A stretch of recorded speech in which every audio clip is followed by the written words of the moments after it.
Hey everyone, it is Alex and Matt from Powder7 here in Golden, Colorado. We are working out of Powder7 World Headquarters and coming at you with our small sampling of some of the highlights from the Frontside category this year for 24 and 25 skis. The Frontside category is an interesting one. You could also call it narrow all mountain. Generally, we're calling these skis somewhere between like 85 and low 90s underfoot. And these skis are really optimized for the front side of the mountain. So that's mostly your groom terrain, but also giving you a little bit of versatility for exploring some bumps and things like that. So a little bit more versatile than that carving category, but more precise for firm snow than maybe the all mountain category. For sure. And what Alex and I are going to do is we've each picked one ski that's a personal choice for our own quivers, theoretically. And then a customer favorite, something we each think might be a major fan favorite for everybody out in the skier world. And then a ski that is a staff favorite from our ski test. We have written test cards from our staffers who went to Loveland and skied on all these skis. So we'll read some quotes for you and give you a little rundown. Yeah. I want to hear what is going in your quiver this year, Matt. All right. Well, we've heard of this ski before. It's the Armada Declivity 92 Ti, and I think it doesn't get quite enough lip service in this front side all mountain category because that's not really Armada's MO, right? They're like a freestyle, free ride brand. Twin tips, smearing, jibbing, number one. And now they've made a directional front side ski. And so Declivity's been doing really well for a few years. And for 24-25, the series gets some big updates. Most of those updates are actually in the wider Declivity X skis. 92 gets a small tweak. It's a little bit softer, a little bit lighter. They mess with the core a bit, but it's still going to ski very comparably to the old 92 Ti. So what's going on with this ski and why do I like it? For one thing, you've got a really nice shape. So some taper and kind of a low camber that you might see in like a free ride ski or an all mountain ski helps you smoothly initiate turns, link up carves, float up in pow or like heavier wet snow. And then in the tails, you've got a really more directional shape. So not a ton of side cut here. You've also got a fair amount of tail rocker, more than a lot of other skis in this category.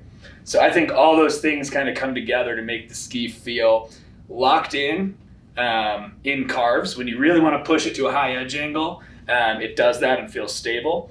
And you can also release the tails if you want to. So for front side skiing, if you want to shed skis in bumps or trees, it facilitates that. It's also got an articulated piece of metal in the core and then a composite material that smooths out the suspension tip to tail. So it feels really smooth and also stable, fairly lightweight, and it's got a high camber under your foot. And that metal under your foot and the composite material gives it a lot of energy and rebound. I think compared to your average front side ski, this has more liveliness, more snap, and more energy. And that's why I'm putting it in my quiver. Reboundy carves, really engaging in bumps. So it's a blast in the way that all Armada skis are, but it's more capable for this type of skiing by far than a lot of other skis in the category. Yeah. One of the things I like about this ski is that tail splay and shape back there. For how directional it is, I feel like it releases pretty intuitively. So when you're in tight terrain and kind of want to whip that tail around, it comes around like you would expect an Armada ski too. Totally. And I think skiing it really forward in the shovels, that's fun to like release those tails. Skiing it kind of center too, that you have so much tip on this ski in front of the recommended mount point, it kind of feels like you can just kind of stand on it and make carves and you're kind of chilling and laying trenches with really good edge grip. So big fan. What makes you put this in the frontside category even at 92 underfoot? Yeah, I mean, I think that for a lot of skiers, there are better options for like true all mountain exploration. And you might just think Declivity X, a wider version of this series for that, just because of the waist width and the shape in those wider skis. Also the core construction with how the metal lays up in those gives you a little bit more powder surf when you get there, a little more versatility for not necessarily just laying trenches, but exploring back bowls and stuff. In the 92, obviously waist width, and then also kind of that, the way it feels like you can just kind of stand on it and carve. That's what it wants to do, number one. Yeah. So that's why I put it here instead of in that wider category. I think it is a standout in the front side narrower group, and in the all mountain skis, I think there's others that might shine a little brighter than it does. Yeah, that totally makes sense to me. Yeah. What are you choosing, Alex? What's going on in your quiver? I am choosing a ski that really surprised me this year at Ski Test because I wasn't really expecting it at all. This is the new Liberty Radian 92. This is Liberty kind of overhauls almost all of their collection this year with new skis, and the Radian sits in that directional category, all mountain, frontside directional. And it replaces the old Evolve. And you can see that directional shape pretty much immediately. Definitely low splayed rocker, not a ton of rocker there. Definitely a good healthy amount of all mountain tip rocker. And then when you look at that shape, it's really quite square in the back too. And you can really feel that when you're carving. This thing feels locked in once you're on edge. But what I really liked about this ski is it's really quite light. And with this tip taper and all this tip rocker, feels like it has a very low swing weight and very intuitive when you're linking up turns. I just loved how smooth and responsive this was when you were arcing carves. And once you kind of tilt it and get it on edge, it feels really locked in there. And what's great about having it be a little bit more light is you get all that precision without the weight penalty of a ski that's loaded up with a lot more metal. So it feels a little bit easier to get on top of the shovels, pressure them, get that good edge hold without feeling like you really need to wrestle the ski compared to a lot of other metal loaded up directional skis in this category. Yeah, it felt like skiing it through bumps. It felt like you could just ski lap after lap after lap, and you get a stable platform, but you don't get something that's like draining you and making you miserable by the end of the day. Yeah. Yeah. Once you're 2/3 of the way down that bump line, you're like, okay, I need a break. This one isn't gonna do that to you as much. Yeah. And that could also be, as the trade-off, right, the pros and cons. Someone who really loves a really damp and really highly high suspension ski at speed or on like really firm or like refrozen stuff, you may be missing a little bit of heft out of the ski. But if you are tired of wrestling really heavy skis or just want something that's a little bit easier going but still quite precise and feels confidence inspiring on edge, this is a really great option. So, and kind of similar to the Declivity, 92 underfoot, but with how it carved, I was like, this thing is way narrower. It feels really optimized for firm snow. Nice. What have you got? I think I can tell already. Which one is the staff pick from this year on your end? The bright one. The highlighter? We've talked about the Mirus core from Black Crows before on this YouTube channel, and why stop now? Our staff continues to love it. So it was another year at our ski test where everybody who got on it came back with a big grin on their face. And I'll give you a little flavor. I've got a test card here from one Sam F. After he skied the Mirus core, he said that it's a playful exception to the normally aggro frontside skis. It's slarvy, carvy, and buttery. I've never gassed myself so hard on a green run, hitting every side hit and swerving and weaving around. So that gives you a good sense for what the Mirus core is all about. It's an 87 waisted ski. We've been Black Crows fans for a long time. At Powder7, we're usually talking about wider freeride skis, the Atris and so on. What's fun about the Mirus is that Black Crows found a way to make a frontside ski that likes to carve still really fun with a lot of personality. So it's got one sheet of metal in it, kind of a ridiculous side cut. There's a 13-meter radius here. You get fat, oddly shaped, fat tapered tips. So these float up in POW if you're exploring trees or you get some filled in bumps, etc. You also get a lot of side cut, a little bit of a swallowtail in the back to shed some weight. So if you want to release it and slash, shed some speed really quickly, it's really easy. Spray your friends with spring slush. Yeah, exactly. Yeah. Spray all the snowboarders in your crew. Mm-hmm. Rocker in the tails too, a lot of it. So it has some characteristics of Black Crow's freeride ski.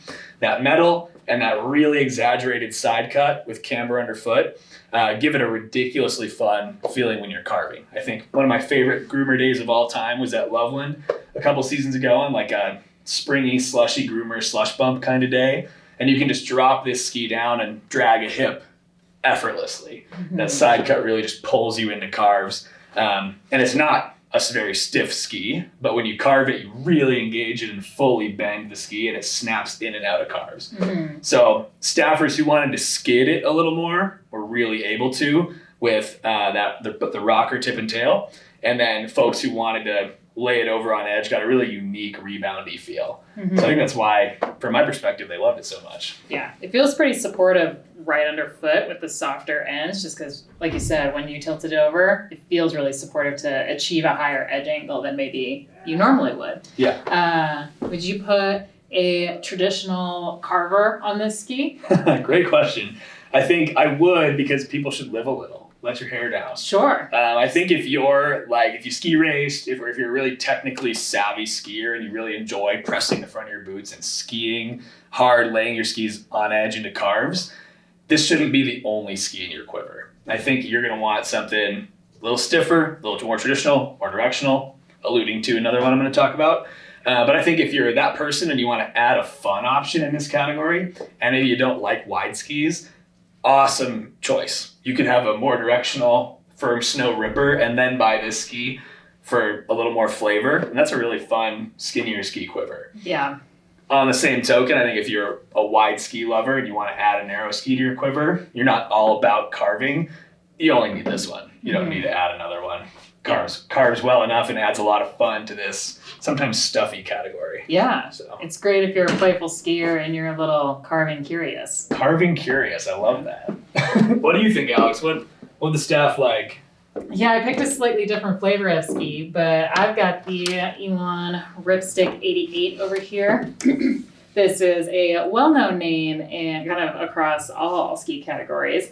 The whole Ripstick family gets updates for this year. The 88 and 96 waist widths stick around, and they split up the wider skis into a 102 and 108 for men, 100 and 106 for women. But all the skis get some updates. It's still very much that Ripstick that we know about that specializes in versatility, thanks to that left and right ski amphibio technology. So the left and right ski stuff sticks around. Essentially what you've got with that is more rocker on your outside edge, both at the tip and tail, and a elongated camber line on your inside edge. So best of both worlds, right? You go to initiate a turn, that rocker on the outside edge is more off the snow, easier turn initiation. And then when you lay over that next turn, you have that elongated camber on your inside edge to make the most of some firm snow conditions or anything like that. Really give you supportive edge hold.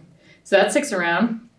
Elan kind of doubled down on that by adding their carbon deck technology. So instead of the hollow carbon tubes, you've got strips of carbon, or kind of like wider strips, with a wider one on your inside edge and then a thinner one on your outside edge. So sticking with that asymmetry. They also changed the tip shape a little bit, less exaggerated taper and kind of that more blunt tip. And I believe they added more tail rocker back there too.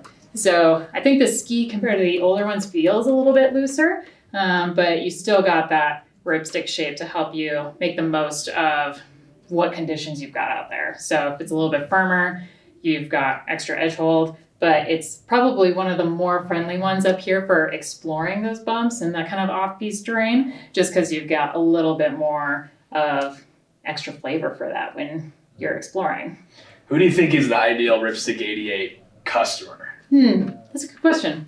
I'd say it's similarly to the Radian, a little bit lighter. It doesn't have a bunch of titanol in it, so it's definitely going to ski on that lighter side. If you're really hauling or if it's really, really frozen out, you might find a little bit of tip chatter, but with that comes easier skiability, right? So it doesn't take nearly as much effort to engage the shovels, really fun at slow speeds. So I think someone who prioritizes precise edge hold, but versatility, and maybe isn't skiing super, super aggressive, can get along with this ski really well. Totally. Yeah.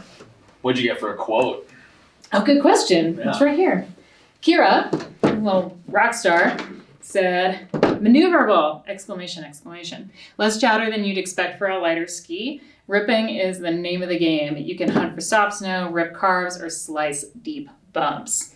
That's a great point too, actually. If you're thinking about like big Mary Jane bumps that are the size of a wheelbarrow or a haystack or something like that, you can like very easily navigate that on this ski. Wheelbarrow bumps. It's just, yeah, I like that. It's accurate. they're just lumpy and big and in your way. Well, if Kira's stoked, we're stoked. Yeah. So right on.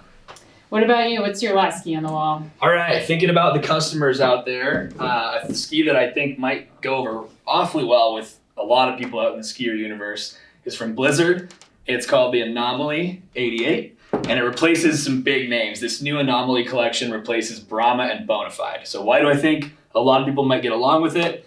A lot of people got along with those skis. Some kind of cheating, I guess. But the new Anomaly does two things. It retains a lot of the high power, high end, smooth performance feel of the Brahma and Bonafide, and it also splashes in some new character. So Anomaly is going to come in 88. This is the 88 waist. Also a 94 and a 102, and some interesting design stuff in here per Blizzard as ski construction innovators, mad scientists. The Anomaly has 4 different pieces of metal built throughout the interior of the ski, and so when you engage really aggressively with it, tip it at a high edge angle, ski it really hard, it feels like a pretty stiff and stout ski. Think Brahma, think Bonafide. High speed limits, really reliable in crappy snow, firm snow, and feel pretty torsionally rigid. Though some of the metal inside the ski shears though. So at slower speeds, or if you want to lay off the gas a little bit, ski some softer snow, that shearing gives you a little bit more of a friendly feel. So ideally, marketing claim here, it would be same top end, but more accessible power that doesn't punish you. Mm-hmm. And especially if you take it in bumps, you explore trees, it's going to be a little more user friendly. So also inside, you get True Blend, the various wood types in the core. Tech from Blizzard. It's a cocktail of woods in the core that is built different for every size of Blizzard ski, which is a crazy attention to detail. But yeah, versus the Brahma 88, I really like the Anomaly 88 because I do think that it feels like it has that same top end with more of a liveliness to it. I wouldn't call it a playful ski, but I would say it's got more pop, more liveliness, a little bit more zip and zest and sizzle versus the 88 Brahma and that Bonafide. Yeah, those skis always sounded like very planted, glued to the snow. You're not getting a whole lot of like rebound out of them skis, which is great for skiers who like to ski really fast and want to feel bomb-proof, but doesn't give you that same energy. Yeah. So, do you think old Brahma customers will still enjoy an Anomaly 88? I do think they will. I think there's crusty people everywhere, right? And I think somebody might really like that old stout planted feel and not want any more flavor, which I would totally respect. But I think a wide variety of people out there who like that old 88 are going to really get along with this 88. Yeah. I think if we're talking like a trade-off, if you're somebody who does maybe want a little more releasable tail or a little bit more flavor, a little more playfulness, that narrow Rustler, the Rustler 9, does have metal in it, so it's pretty strong. But if you ski the Anomaly and the Rustler back to back, you notice quite a bit more playfulness in the Rustler. Mm-hmm. So the Anomaly is still made for directional, technical skiing. Front of your boots skiing. For sure, mm-hmm. And not like smearing and slarving most of the time. Yeah. It's great to have both options. Yeah. How about you? What's your customer favorite, Alex? Well, I had to pick the sister ski to the Anomaly. Has been for a long time, but Blizzard's Black Pearl 88 been a huge customer favorite for a long time, and it gets a big overhaul for this year, mirroring the changes in construction to the Anomaly. So you've got True Blend in here. Those are those stiffer strips of wood underfoot and then softer woods at the tip and tail. And they've also added metal to the ski. I think a first time for the Black Pearl, at least a recent addition. You don't have quite as many layers of metal as you do in the Anomaly, but you have 2 layers of metal that add up to basically one singular like full sheet of metal, but split up into 2 layers so it can do that shearing thing. You've got the 2 strips that kind of run along the sides of the ski, similar to the Shiva, that flex form. And then in another layer, you've got another piece that fills the kind of negative space between those strips. So at speed, you get that longitudinal stiffness that adds a lot of stability and predictability.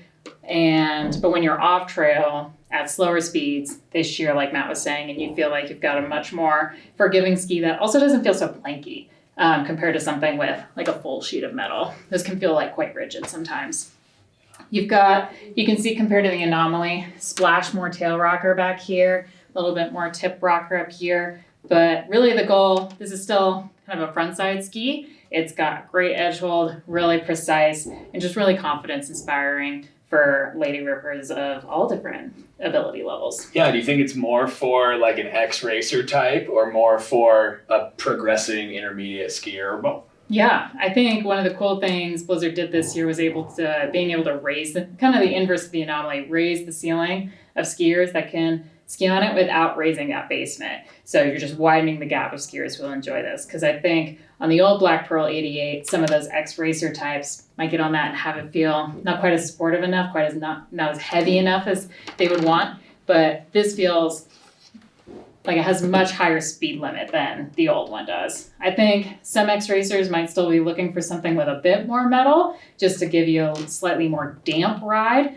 but then you start to get into more personal preferences, because this thing is super energetic, and you start to lose that kind of the heavier and the more damp the ski gets. So I think for X-Racers who are looking for something lively and engaging for the front side, this is still a great option, but it also works well for intermediates who are looking to progress, and you'll have more room to grow with this ski as well. So awesome. I think Blizzard crushed it.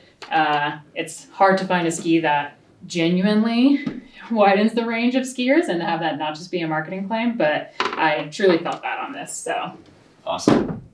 Well, this has been a sampler platter in the Frontside all mountain category. Per usual, if you want to see the main course, scroll down to the description, click on our full buyer's guide in the Liftline blog on our website. We'll have more skis, more quotes from our staff, more takes on skis in every category.